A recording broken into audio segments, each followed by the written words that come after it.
ही मुंबईची लाईफलाईन आहे। प्रत्येकाला आपापल्या वेळेत कामाच्या ठिकाणी पोहोचवणाऱ्या लोकलची वेळ जाणून घेणं आता जितकं सोपं आहे तितकं ते 10 वर्षांपूर्वी नव्हतं।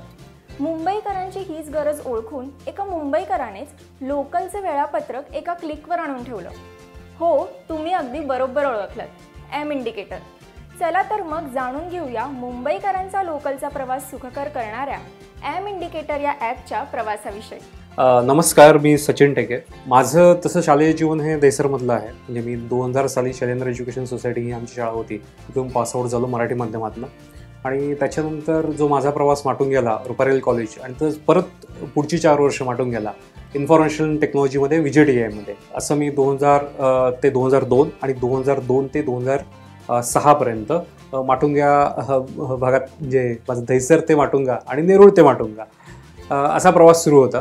एम इंडिकेटर हे मी 2010 साली मार्केटमध्ये आणलं आणि त्याआधी मी 2006 नंतर माझं एका कंपनीत काम केलं, जी मोबाईल सॉफ्टवेअर डेव्हलपमेंट कंपनी आहे, जिओडेसिक म्हणून। तिथे मी 4 वर्ष काम केलं।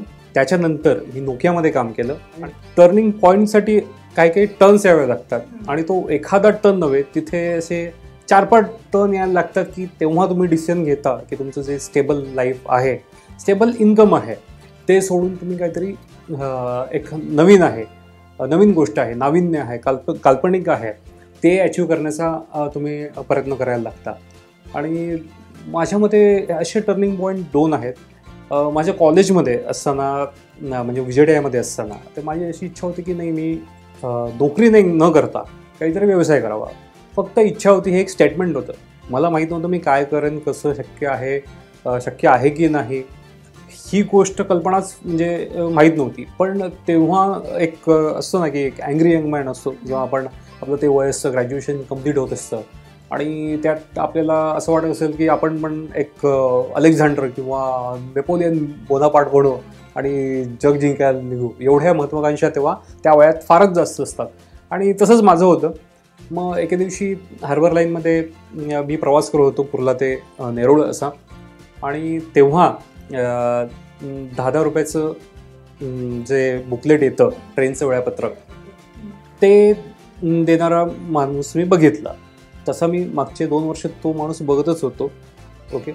पण त्यावेळी मी त्याला एक वेगळ्या अँगलने बघितलं।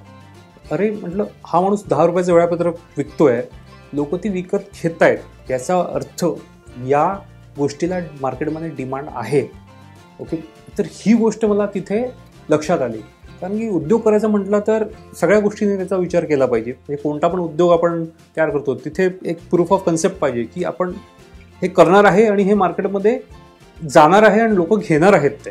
जेव्हा एम इंडिकेटर म्हणजे रेल्वेचं वेळापत्रक बनवायचं ठरलं, तेव्हा आम्ही असं काही नाव दिलं नव्हतं प्रोडक्टला की हे एम इंडिकेटर असेल किंवा मुंबई इंडिकेटर असेल, मुंबई लोकल असेल, काहीच आम्ही ठरवलेलं नव्हतं। पण हा डेटा सर्वात त्याचं क्रुशियल एक त्यातलं महत्त्वाचं अंग होतं आणि तो मिळवणं हे फार महत्त्वाचं होतं। आणि तो कसा मिळवायचा, तर रेडीमेड सोर्सेस बघितले, कुठे काही डिजिटल फॉर्मॅटमध्ये आहे का, अधिकाऱ्यांना मेल पाठवले, पण ऑब्व्हियसली तिथून काही रिप्लाय वगैरे काही आला नाही। तर तेव्हा मी एक प्रिन्सिपल ठरवलेलं, जे काम असं होत नाही ना वेगळ्या पद्धतीने किंवा क्रिएटिव्ह वे, त्याला गांधींचा मार्ग वापरायचा। हे सरळ जायचं। आता सरळ काय, मार्केटमधनं बुकलेट घ्यायचं रेल्वेचं प्रसिद्ध झालेलं आणि ते सरळ टाईप करायला लागायचं। कुठेही OCR म्हणजे ऑप्टिकल कॅरेक्टर रिकॉग्नायझेशन, त्याचं PDF तयार करणं, काही भानगडीत पडायचं नाही, सरळ करायला लागायचं।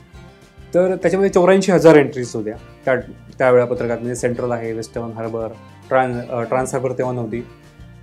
आणि त्याच्यामध्ये पेशन्स पाहिजेत। एवढं टाईप करणं म्हणजे हे थोडं पेशन्स ठेवून आम्ही 25 दिवस ते टाईप केलं। त्याच्यानंतर एक सॉफ्ट कॉपी म्हणजे एक्सेल शीट तयार झाली। आत्ता पुढचं काम थोडं सोपं होतं, म्हणजे हाच एक मोठा अडथळा होता, तो आम्ही पार केला होता। दुसरं चॅलेंज असं होतं की एवढा प्रचंड डेटा आहे, म्हणजे 84,000 एंट्रीज आहेत आणि तेव्हा J2ME मोबाईल होते, म्हणजे छोटे फोन्स होते आणि त्याच्यामध्ये आजच्यासारखं काही एवढी मेमरी म्हणजे KBsमध्ये असायची। म्हणजे मला आठवतंय हार्डली तिथे 350 MB GB नाही, MB मध्ये, ओके। एवढंच तुम्हाला उपलब्ध आहे आणि त्याच्यामध्ये तुम्हाला सगळं काही करायचं आहे म्हणजे एवढं. तर मला आठवतं आहे ॲपसाठी जी रिझर्व मेमरी असायची फार कमी असायची. 160 KB मध्ये पहिलं ॲप्लिकेशन अलॉंग विथ डेटा, सर्व डेटा सकट 160 KB, MB नाही KB मध्ये मी ते कॉम्पॅक्ट केलं आणि ते रन केलं. डेटा कमी असल्याचा फायदा असा म्हणजे कॉम्प्रेस केलेला म्हणजे वेगळा आमचा कस्टम फॉर्मॅट होता, त्याच्यामध्ये मी ते लिहिलेलं म्हणजे डेटा डिझाईन केलेला. त्याच्यामुळे फास्टर लोडिंग व्हायचं, ते फोन क्रॅश न व्हायचं. हेच जर कोणी दुसऱ्या सामान्य डेव्हलपरने केलं असतं, त्याने टेक्स्ट फाईलमध्ये वगैरे ठेवलं असतं तर ते काही काम केलं नसतं. मला वाटतं मी जे 11 वर्षापूर्वी जे बनवलेलं आहे कोड तो आज पण चालतं, म्हणजे त्या फॉर्ममध्ये असा हार्डली काहीतरी चेंज असेल, ते पण ॲडिशन्स असते. ओके, पण तो जो फॉर्मॅट आहे तो आज पण कंटिन्यू होतोय. मला हे चांगलं वाटतं की मी माझ्या कोडचं जे लाईफ आहे म्हणजे इतकं ते इथपर्यंत आलं आहे, 11 वर्ष झालं. म्हणजे हे आपण एकदा ना मेड वन्स अँड त्याचं रियुटिलायझेशन किंवा यूज किंवा त्याचे value over the period of time ती फार माझ्या कोडची जास्त आहे असं वाटलं मला. 2009च्या दरम्यान आम्ही माझे बाकीचे मित्रमंडळी होते तेव्हा आपण काय नाव ठेवायचं वगैरे असं काहीतरी विचार होता आमचा. तर मी ठरवलं की मोबॉन्ड कंपनीचं नाव मोबॉन्ड असेल आणि आपण ना त्या अंडर भरपूर सारी प्रोडक्ट करायची असं एक स्वप्न ठरवतं. ठीक आहे, ते तसं होतं. असं कंपनीचं नाव पडलं मोबॉन्ड. ओके, आणि त्याच्या अंडर आपण वेगवेगळे प्रोडक्ट करायचे. मग पहिलं प्रोडक्ट आलं ते आमचं एम इंडिकेटर. त्या एम इंडिकेटर्स नावाच्या आधी आम्ही असंच केलेलं, मुलो असं पण नाव ठेवलेलं आहे. इव्हन आता माझ्या प्रोजेक्टची नाव पण अशी मुलोच आहे. त्याचं नाव काय मुंबई लोकल, ते शॉर्ट फॉर्म काय मुलो MULO असं, आणि मुंबई लोकल असं ठेवायचं. नंतर आम्ही थोडा विचार केला की असं आपलं ब्रँड नेम कसं असलं पाहिजे की ते लोक तो शब्द सतत वापरत असली पाहिजे आणि तो शब्द वापरताना तुमचं कुठेतरी एक ब्रँडिंग ॲटोमॅटिकली होईल, मार्केटिंग होईल. त्यासाठी स्पेशल तुम्हाला ॲडव्हर्टाइजमेंट करायची काही गरज लागली नाही पाहिजे. मग असा शब्द कोणता? आपण रेल्वे स्टेशनवर जातो, अरे बघ इंडिकेटरवर कोणती ट्रेन लागली आहे ते चेक कर असं बोलतो. किंवा कोणाला भेटायचं असेल तर या इंडिकेटर खाली ये, प्लॅटफॉर्मवर 2-4 इंडिकेटर खाली ये असं असतं आपलं. म्हणलं आपण तसं इंडिकेटर हा शब्द एक युनिक आहे. आणि एम म्हटलं तर आपण थोडा एक मल्टीपर्पज वर्ड ठेवूया. म्हणजे ते मुंबई पण असेल, ते मोबाईल पण असेल, अजून ते मिनी पण असेल. पण जेव्हा तुम्ही एम इंडिकेटरच्या सुरुवातीला एम लावता मग तो ब्रँड होतो. फक्त इंडिकेटर हा ब्रँड, एम इंडिकेटर हा एक ब्रँड झाला. असं जसं तर फोनला एवढं व्हॅल्यू नाही, पण जर ते आय लावला तर त्याला एक व्हॅल्यू असेल. तर म्हटलं की नाही, आपलं प्रोडक्टचं नाव असेल एम इंडिकेटर. आणि अशा पद्धतीने आम्ही ते प्रोडक्टचं नाव ठेवलं. जेव्हा मी 2010ला याची सुरुवात केली तेव्हा मला पहिला अवॉर्ड मिळालेला आठवतं आहे की रोटरीकडनं मला अवॉर्ड मिळालेला, वोकेशनल एक्सलन्सी अवॉर्ड. जो पहिला तुम्हाला अवॉर्ड मिळतो ना तो फार महत्त्वाचा असतो, कारण की ज्यांना अवॉर्ड मिळतात त्यांना अवॉर्डची लाईन लागते, पण जो तुम्हाला पहिला शोधतो तो व्यक्ती फार महत्त्वाचा असतो.